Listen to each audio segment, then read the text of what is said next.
about what are the teams going to do to make any money off of this. Has it come up or been brought up? If this all gets opened up in state by state by state, and your state it's legal, does your arena, while you're having the game, take bets almost like a horse track? I don't think immediately. I think that day is probably a decade off. I do think that day will happen. I think there will be a day when you will sit in your living room or you will sit at the game and you will be able to wager on, hey, you know what? I'm looking at it today and look at that. I'm going to wager against Hap. Conforto's 6-1. It's 6-1 that Conforto doesn't get 2 hits in the game. 6-1.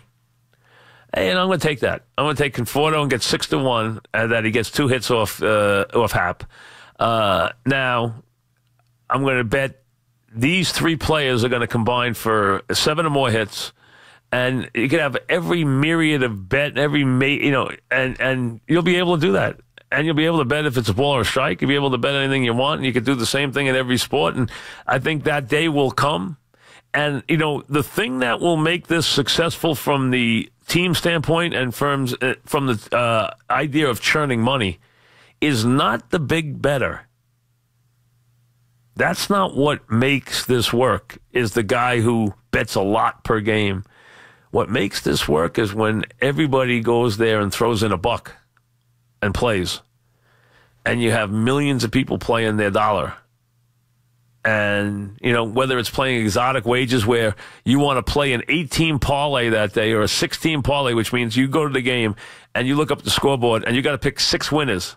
And if your 6 teams win with your dollar, you get paid, $800 for your dollar because you picked all 6 winners or whatever it might be that day so you can take a dollar bet and get paid big by putting together some kind of parlay, or so there's something for everybody. And I think that day will come. And I like I said, I think some people have overreacted, like Mark Cuban, who I think is a pretty wise guy, pretty smart guy.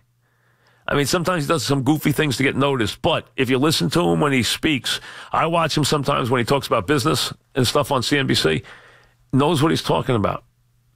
And he thinks the value of all the franchises just doubled. Now, I think that is an extreme opinion, especially in the short term. He might have been talking more in the 20 to 30 year span, but I do think this will make the games worth more because people will pay attention to that, pay attention to the content, even in bad games. Reds are batting in the top of the first. They got a rally going against Suarez. Harvey's pitching that game, so we'll see what happens. I told you the Yankees playing an hour. Right now, according to Susan, I just texted her, say, Susan, what's going on? She says pouring in Washington. So who knows if they're going to play on time. A lot of afternoon baseball this afternoon. We'll get you up to date on that in about 10 minutes. But the game you care about, the Mets, 9-0. Toronto leads the Mets right now. Mets have been happed today. Hap's a good pitcher, but he has done a big job on the Mets today, who have had all of Flores has a hit. Guillermo has a hit. And that's it, right? 2 hits? Yeah, that's it. 2 hits. 1, 2. That's it. 2 hits for the day. Been a productive day for the Mets. Tom in Asbury Park. What's up, Tom? Hey, Mike. I'm still laughing about that one caller saying he's holding on. I don't know what he was holding on to. Either do I. He's holding on to something.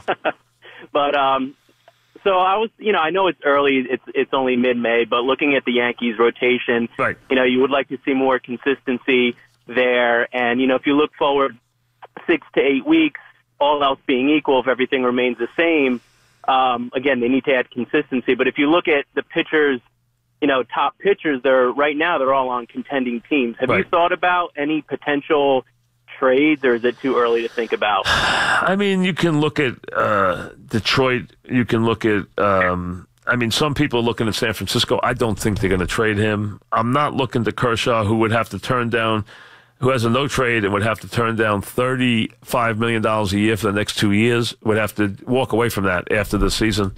And he's not a New York guy anyway. And the one rumor I've heard is that if he does opt out, he will go to Texas because they're going to open a new stadium there next year.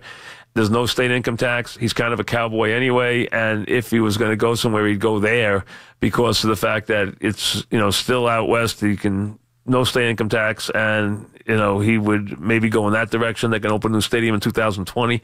But I don't think he'll even opt out of the deal right now with 2 years left at $35 million a year. So, there might not be that many star pitchers available. But you know what? It's too early to tell. There's too many teams that can fall out of it, Tom. That's a decision you don't have to make for a while. So you don't make it until you have to.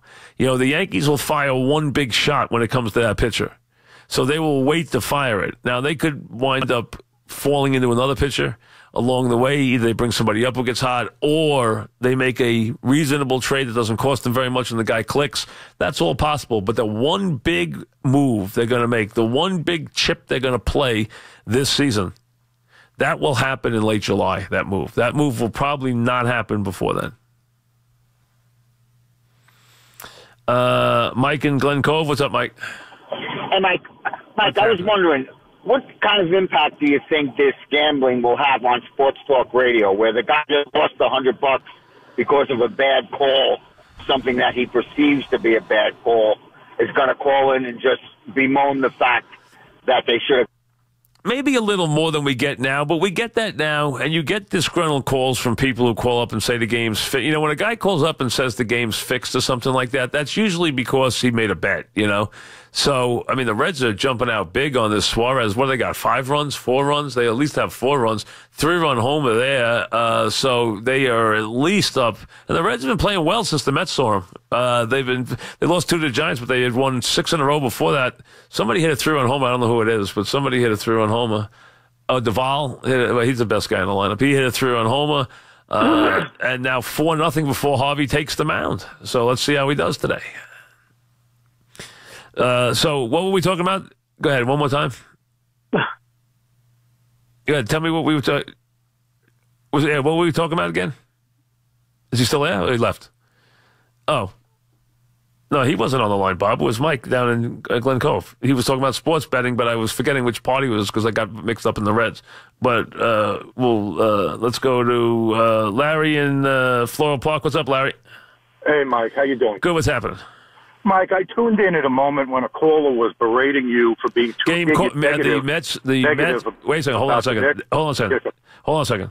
Yankees are washed out. Okay. Susan just told me the called off. The game is a makeup on June 18th at 5:00. Is that both games? I don't know. I'll ask Susan. But Susan just texted me that the game has been postponed. So the Yankees are postponed today. And make both games postponed, the suspended game and the regular game. They'll have a makeup at June 18th at 5, which will probably be the suspended game and then the regular game. So that's June 18th. Yankees in Washington tonight, called off. So the bad weather has continued, and the Yankees washed out today in Washington. Go ahead now. What was on your mind? Yeah, Mike, some caller was criticizing you for being too negative about the Knicks, as if that were possible, and I'm a 50-year Knicks fan. So my position is this. I hear rumors that they're going to draft with this 9th pick. They're looking for a small forward because that's what they need. What they need are really talented players, and they shouldn't be concerned about position. I agree. I agree with you. Yeah. I wouldn't be concerned. I wouldn't be concerned with position at all. I want to take the best player I can get my hands on. You want a star. Well, you're hopeful. You hope you can get one at 9. I mean, but I think absolutely. No, it's a crapshoot. Listen, you never know. I know that. Yeah, you never know. Mitchell was number 11. So. Hey, Mitchell, look what Mitchell. Mitchell turned the team around. I mean, he really did. So from that standpoint, you can always get players. They're always available. So you're right.